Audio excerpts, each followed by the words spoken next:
Well, my memorable moment is when you went to Australia and you had this bike that I came out to visit, and I took it out for a ride for the first time. You did. And it's quite a big bike, and quite a handful. I was a bit younger then, anyway. And I went out roaming around the Adelaide Hills. It was beautiful and quite windy little roads, and ended up going down Corkscrew Hill on it, which is a tiny, naturally little thing. This is actually, but yeah.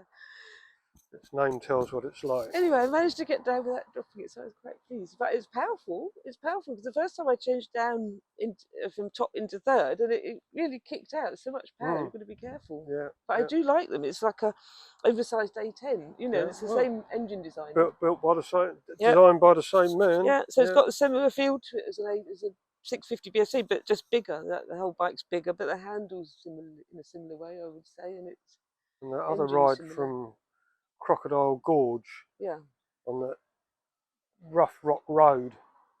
Oh, well, that kangaroo jumped out on you. Yeah.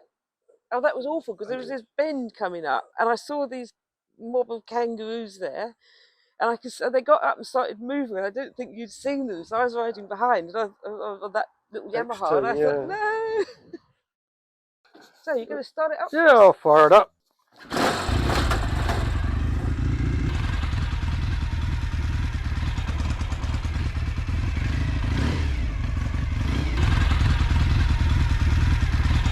All the vibrations smooth out over 3,000 RPM, but it's quite lumpy at low end. Yeah.